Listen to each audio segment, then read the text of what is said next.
Welcome to Golden Blue, everybody, home of the college football fan. And don't forget about the checklist. Hat check, sunglasses check, Pepsi check, notes check, sources check, and thick skin is a check. And don't forget to sing gear to represent your team and yourself in my background. Send it to P.O. Box 360, Liberty, South Carolina, 29657, and get yourself a shout out. On to the next video. In case you're wondering, these are the teams that we don't have represented for the mini helmets. As you can see, we actually have quite a few big brands that's not represented here at Golden Blue. So get your team represented here on Golden Blue. Hey, you already know what time it is, so might as well sit down, brace yourself, and buckle up because you are entering the speculation zone. Earlier, I did a video on ESPN possibly screwing the Pac-12 as far as why the Pac-12 is in the situation that they're in. So I'm going to be using the same sources that I used in that video, but I promise I am going in a different direction with this video. By the way, this will be a Get It Gang video. If you don't know what the Get It Gang is, it's basically a name that I came up with for the group of people that come up with video ideas and leave them in the comment section of my videos.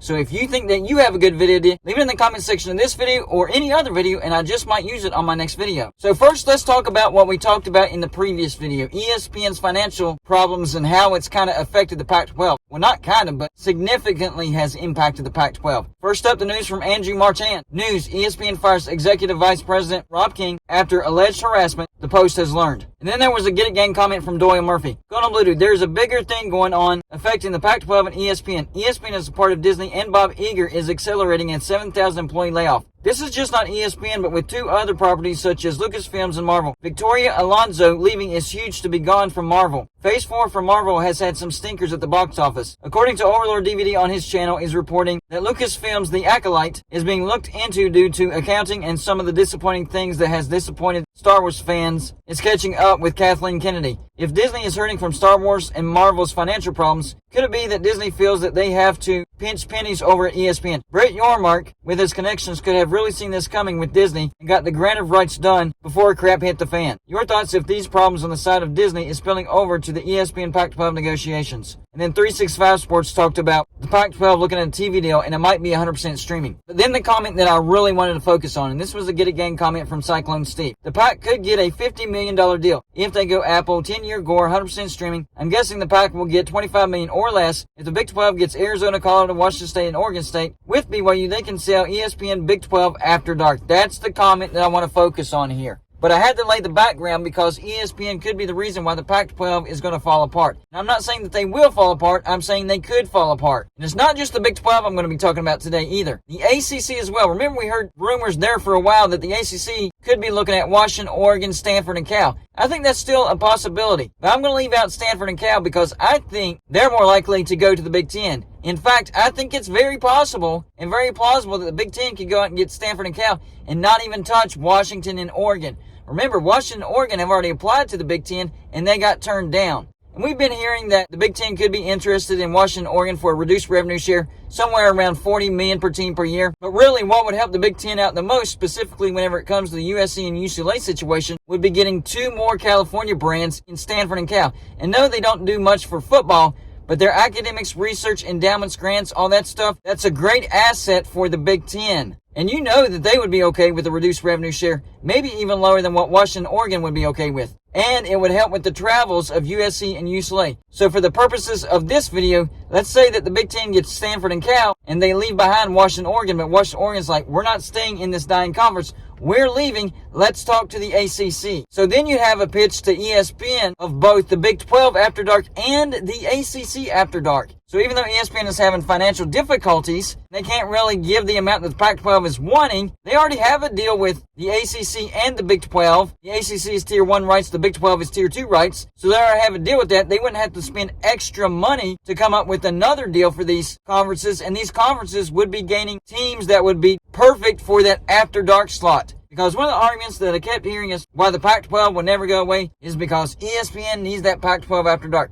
No, they don't need the Pac-12 After Dark. They just need something after dark. Whether it's the Big 12 After Dark, the Pac-12 After Dark, or the ACC After Dark, they just need content to fill that after dark slot. And I think this could be the answer. I really do. So let's say the Big Ten gets Stanford and Cal, Oregon and Washington get left behind. They don't want to go to the Big 12, but they don't want to stay in the Pac-12 either. So they're going to talk to the ACC, and the ACC says, yes, come on in. And it might actually help the ACC renegotiate their TV deal as well. Remember, we heard from the Florida State, Clemson, Miami Hurricanes, and North Carolina athletic directors saying, hey, we want unequal revenue share because we're simply not making enough. Well, unequal revenue share is really not the greatest idea. Usually that points to the downfall of a conference, but you bring in Washington, Oregon, two really strong brands. Yes, I think it would bump up the value of the ACC. And it gives the ACC a pitch to ESPN saying, hey, we can give you some content after dark.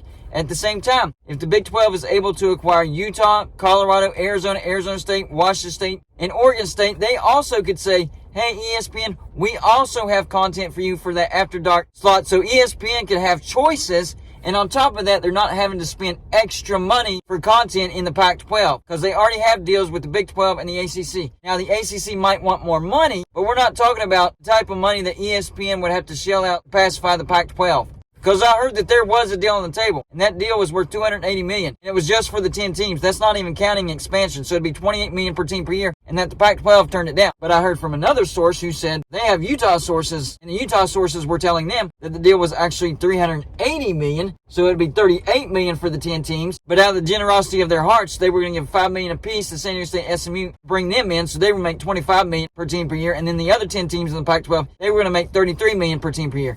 I find that hard to believe. I'm not going to say it's not true. I just think that's a stretch. I think it's far more likely that the deal was $280 million and the Pac-12 said, no, that's not going to work. So the Pac-12 might be looking at streaming only just to make more money. And yes, they could sell some of those to some networks, but it would be way better to have a linear cable partner. So the Big 12 After Dark and the ACC After Dark, what would that look like? Well, for the Big 12 After Dark, you'd have a lot more options because, well, they're bringing in more teams from that Pacific time zone. You could have games like BYU, Utah in Big 12 After Dark, Utah, Colorado, Arizona, Arizona State, Colorado, Oklahoma State, Utah, Utah, TCU, Texas Tech, Arizona, Oklahoma State, BYU. Now that would be a good one right there. Kansas State, BYU. I think those two programs are mirror images of each other. They both are really good. Both of them won their conferences, but still didn't get to the playoffs. I think both of them feel disrespected, so I think that would be a good game. You could also have Colorado, Kansas State, Texas Tech, Colorado, Texas Tech, Kansas State, Washington State, Oregon State, Kansas State, and Oklahoma State, Washington State. There's a lot more combinations out there, but you get the picture. There's some decent games right there that could fill that after dark slot. What about the ACC? Well, you could go after the bigger brands and go Oregon, NC State, Clemson, Oregon, Florida State, Washington, North Carolina, Louisville, Oregon, Virginia Tech, Miami Hurricanes, Washington, Oregon, Miami Hurricanes, or Florida State, Oregon. But you also have some other brands out there that you could stick in that slot that are still good brands. I'm talking Pitt, Syracuse, Virginia, and Georgia Tech that you can match up against Washington or Oregon. And yes, it would be a pain for these teams in the ACC to play in that after dark slot, but it wouldn't be all that often. They would mix it up, and ESPN would have a choice between do we want to fill it with the ACC or the Big 12. And honestly, you probably don't want those bigger matchups in that after dark slot, so you could be looking at Oregon, Pitt, Oregon, Syracuse, Oregon, Virginia Tech, Oregon, Georgia Tech, or Pitt, Washington, Syracuse, Washington, Virginia, Washington, Georgia Tech, Washington. And yes, I am leaving out Boston College, Wake Forest, and Duke on purpose because they are not good football brands. But still, there are some great options out there,